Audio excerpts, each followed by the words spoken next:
कहत रही अनजान हो गईली, अब बात न होला दिलवा के मेहमान हो गईली।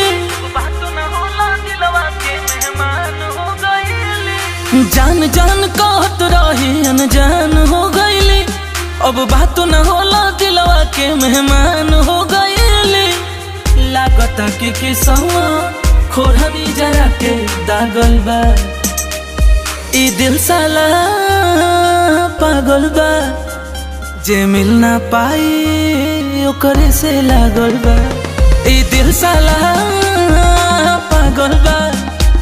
जे मिल ना पाई ओकरे से लागल बा, ई दिल साला पागल बा, पागल बा।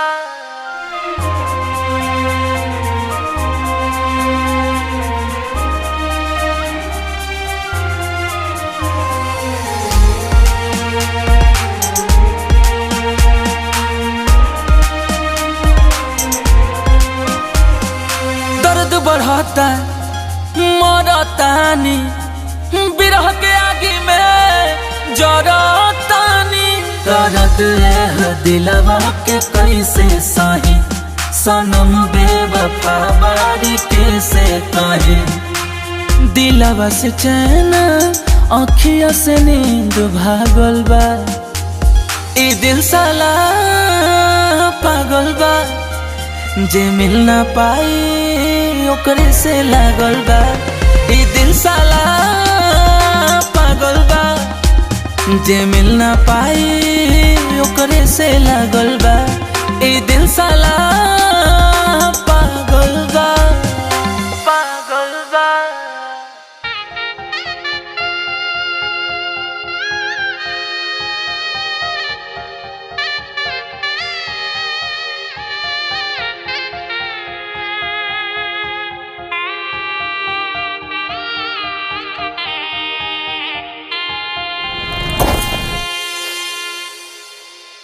प्यार मोहब्बत बाटे धोखे, इतने कहो बिस्क न होखे। जे तोहरा के पहिले दीवाना करी, उहे सोनू आंसू बेगाना करी। लागता कि गमई तोहफा सनम से मांगल बा, ई दिल साला पागल बा। जे मिल ना पाई ओकरे से लागल बा, ई दिल साला पागल बा। जे मिल ना पाई ओकरे से लागल बा, ई दिल साला